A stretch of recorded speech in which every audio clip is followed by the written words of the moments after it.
Hello and hi everyone, welcome back to my channel. आज की video में मैं शेयर कर रही हूँ class 2 maths chapter time and calendar से रिलेटेड वर्कशीट किस तरह से बनाया जाए। इससे पहले अपने लास्ट वीडियो में मैं शेयर कर चुकी हूँ कि बच्चों को घड़ी देखना किस तरह से सिखाया जाए, मिनट हैंड से मिनट कैलकुलेट करना, हाफ पास्ट, क्वार्टर टू और फिर एएम पीएम किस तरह से समझाया जाए।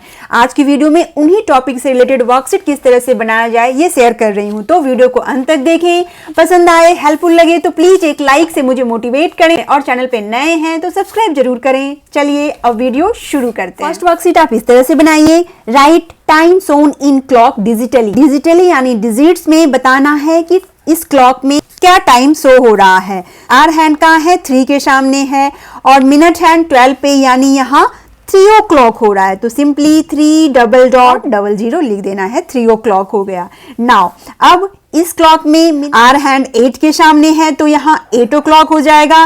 देन मिनट हैंड 3 पे है तो 5 की टेबल को 3 टाइम्स पढ़ना होगा तो ये हो गया 5 3 15 तो सिंपली 8:15 हो गया।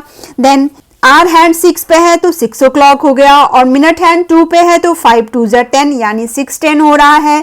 उसी तरह से इस क्लॉक में आर हैंड 10 पे है तो 10 o'clock, देन 7 पे है मिनट हैंड तो 7 5 35 तो 10:35 हो गया टाइम।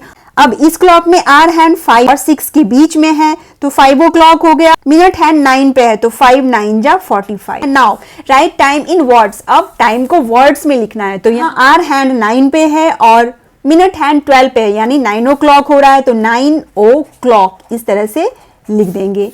अब इस क्लॉक में आर हैंड 3 और 4 के बीच में है और मिनट हैंड 6 पे है, यहाँ से यहाँ तक आधा ये क्लॉक को कवर कर चुकी है तो ये हो जाएगा हाफ पास्ट 3 लिखेंगे। इस क्लॉक में आर हैंड 2 के पास पहुंचने वाला है और मिनट हैंड 9 पे है मतलब 2 o'clock होने वाले हैं। कितने टाइम रह गए, 15 मिनट यानी क्वार्टर टाइम बचा हुआ है तो इसे लिखते हैं 1/4 देन इस क्लॉक में 8 o'clock के पास है आर हैंड और मिनट हैंड है 3 के पास तो 5 3 15 और 15 मिनट को क्वार्टर बोलते हैं तो ये हो गया 8:15। अब नेक्स्ट इस क्लॉक में क्या हो रहा है, आर हैंड 9 के पास है और मिनट हैंड 5 के पास है तो 5 के टेबल को 5 टाइम पढ़ेंगे, 5 5 25 इसलिए ये हो जाएगा 25 मिनट्स आफ्टर 9 o'clock। अब इस घड़ी में आर हैंड 3 के पास पहुंचने वाली है और मिनट हैंड 10 पे है मीन्स 2 बजने के बाद 10 5 50 मिनट 2:50 तो इसे हम इस तरह से भी लिख सकते हैं 10 मिनट बिफोर 3 o'clock या 50 मिनट आफ्टर 2 o'clock, दोनों ही सही हो। इसी चीज की और प्रैक्टिस के लिए मैचिंग बोलिए, मैचिंग बच्चों का फेवरेट होता है। जैसे 7:15 लिखा हुआ है डिजिटली तो वर्ड्स में क्या होगा 7:15 तो 7:15 कहाँ लिखा हुआ है, मैच कर दो। 8:30 क्या हो गया, 8:30। 6:45 है तो इसे क्या बोलेंगे तो 7:15। देन 9 o'clock कहाँ लिखा हुआ है, सिंपली मैच। 10:30 यानी 10:30। 5:30 यानी 5:30। Now draw the hands to show the time. अब इस तरह से क्लॉक बनाइए, टाइम लिखा हुआ है और बच्चे को हैंड्स ड्रॉ करना है तो यहाँ लिखा हुआ है 9:30 यानी आर हैंड 9 के पास बनानी है, छोटी वाली हैंड 9 के पास बन गई और 30 यानी 6 के पास इसकी मिनट हैंड हो जाएगी इस तरह से। अब 10:05 यानी 10:05 हुए पड़े हैं तो आर हैंड हो गया 10 के सामने और 5 मिनट के लिए 1 के पास बनाएंगे क्योंकि 5 1 5 मिनट इस तरह से। नाउ 3:20 यानी आर हैंड 3 के सामने होगा और मिनट हैंड 20 के लिए क्या करेंगे 5 4 20 तो 4 के सामने होगा। नेक्स्ट 4:15 तो अब आर हैंड 4 के सामने और मिनट हैंड 3 के सामने यानी 5 3 15 हो रहा है 4:15। 6:45 यानी ये 9 पे आ जाएगा आर हैंड और 7 के पास बनेगा। देन 2:40 में आर हैंड 2 के पास बनेगा और ये 40 यानी 8 5 40 तो 8 के पास मिनट हैंड बन गया इस तरह। नेक्स्ट वर्कशीट इस तरह से बनाइए। Fill in the missing numbers then write the time.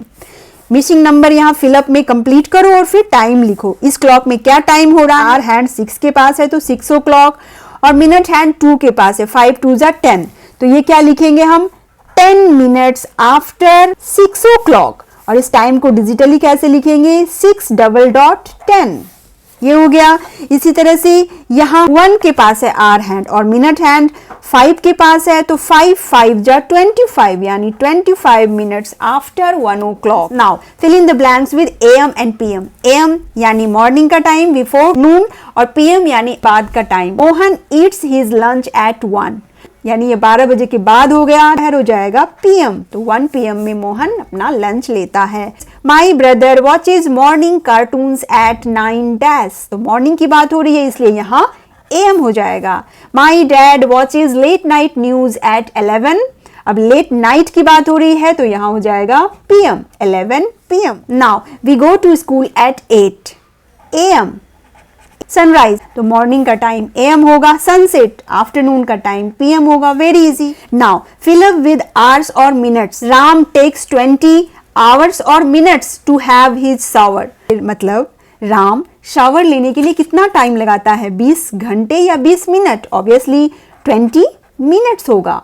Sam takes 1 to play badminton, अब यहाँ भी आर लिखना है या मिनट, 1 मिनट कोई बैडमिंटन नहीं खेलेगा, 1 आर खेलेगा, तो इस तरह से सोचकर फिलअप करना है। Meena goes to school for 5 a day, 5 minute या आर, तो 5 आर के लिए कोई स्कूल जाएगा इसलिए 5 आर हो गया। नाउ टाइम इंटरवल की प्रैक्टिस के लिए इस तरह के वर्कशीट बनाइए। The time is 4:15 AM now, 20 minutes later it will be, अभी का टाइम 4:15 है तो 20 मिनट बाद क्या हो जाएगा, सिंपली 15 में 20 ऐड करो, जो आया उसे यहाँ लिख दो, तो ये हो गया 4:35 AM।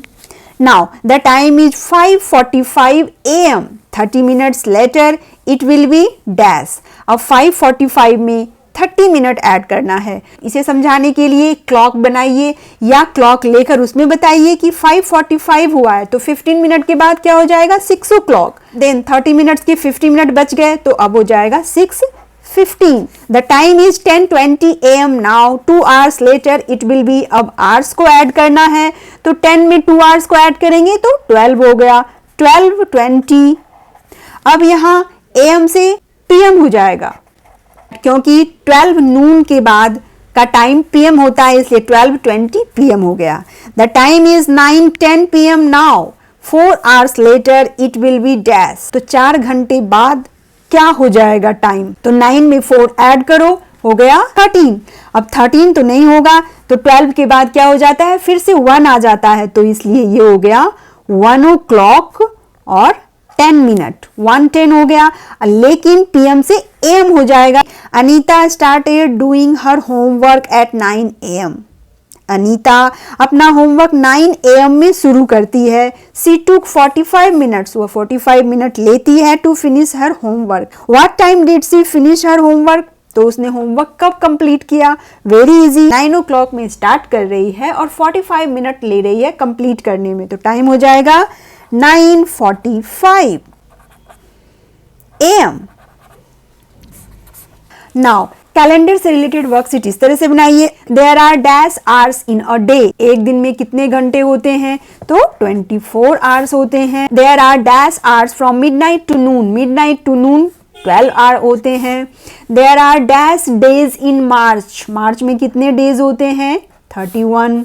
There are dash months with 30 days, तो 5 मंथ्स होते हैं 30 डेज के। 1 leap year equal to, leap year में 366 डेज होते हैं।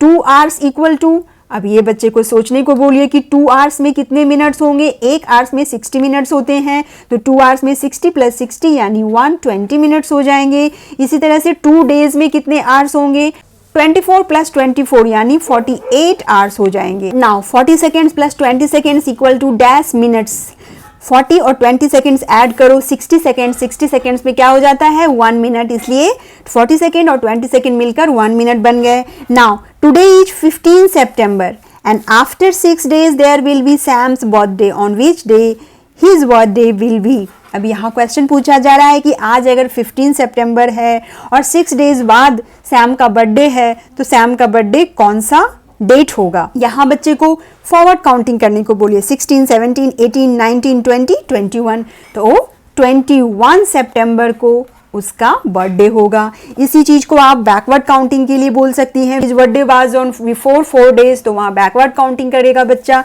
इसकी प्रैक्टिस भी करवाइए। That's all friends, I hope आज की वीडियो आपके लिए यूजफुल होगी। Thanks for watching, bye bye.